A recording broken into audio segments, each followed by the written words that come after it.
كنت أحس بطاقة غريبة موجودة في المكان، وكأن الزنزانة الصغيرة اتملت فجأة وبقى فيها عدد كبير من الناس.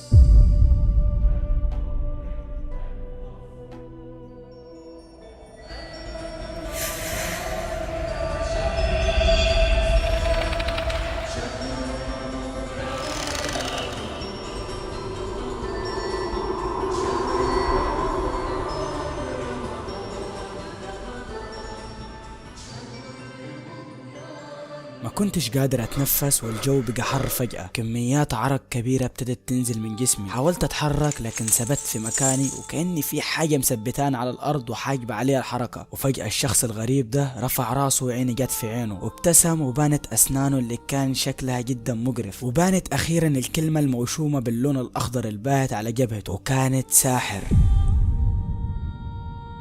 ما كنتش عارف ايه اللي بيحصل هنا بالظبط. حاولت اسمي بالله واقول اسكاري، لكن لساني كان تقيل وكان مانع الحروف انها تطلع، لحد ما نطق بصوته الغريب وبهدوء تام وقال: ايه هي تهمتك يا عمر؟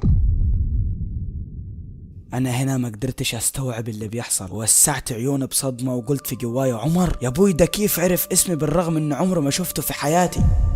قررت اني اسكت وما اتكلمش، مع ان التقل اللي كان في لساني راح، والحاجة اللي كانت مش مخلياني اتحرك راحت، وسمح لي اني اتكلم واجاوب على سؤاله. ما كانش عندي رغبة الكلام، وحاولت اتجاهله واشيل عيني من عليه، لكن قام من مكانه وراح عند الحيطة وحط صباعه عليها. كان يحرك صباعه، والواضح انه كان يحاول يرسم حاجة. حاولت اتبع حركته بعيني لحد ما توقعت الرسمة، واعتقد انها كانت قارب بحر. بعد ما استمر يعيد نفس الحركة، وقف فجأة وقال بدون ما يبص علي: لو عاوزني اطلعك معاي من المكان ده اتكلم، هيجهز القارب بعد دقايق بسيطة. رجع الهدوء يسيطر على المكان. ما زلت احاول اتجاهله، وقررت اكلم احد رجال الشرطة علشان يغير زنزانتي ويبعد عني الشخص المجنون ده قبل ما يجنني معاه. كلها دقيقة وتوجهت عيونه ناحيتي بحركة سريعة، والصدمة لما كانت كلها متحولة باللون الابيض الكامل. المنظر ده هو اخر حاجة اتذكرها قبل ما اوقع على الارض مغمى علي.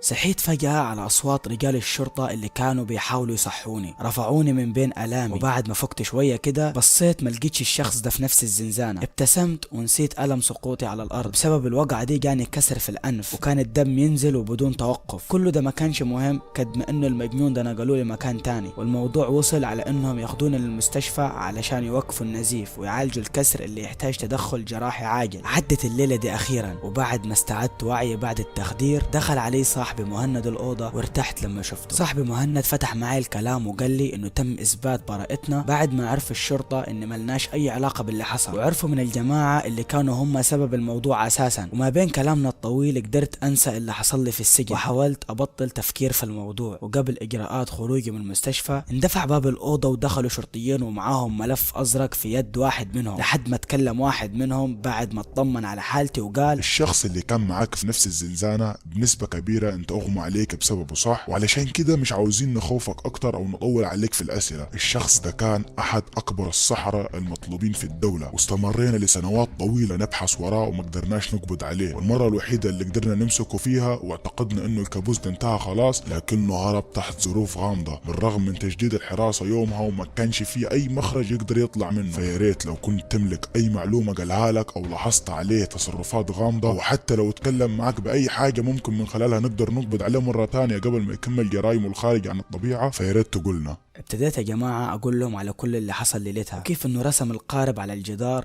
من ثم اختفاءه وهروب المفاجئ من السجن بالرغم من عدم وجود مخرج. وبعد ما خلصت وصلت مكالمة على جهاز الشرطي تفيد بإنهم لقيوا خيط يدلهم على مكان الساحر ده، بعد ما بلغ واحد من الصيادين اللي بيشتغل في الميناء عن اختفاء قاربه. شاف أحد السارقين قدام عيونه، لكن ما قدرش يعمل له أي حاجة، وكأنه كان متجمد في مكانه. وبعد ما ذكر للشرطة مواصفاته، اتضح بإنه نفس الساحر ده اللي قضيت معاه الليلة المشؤومة دي.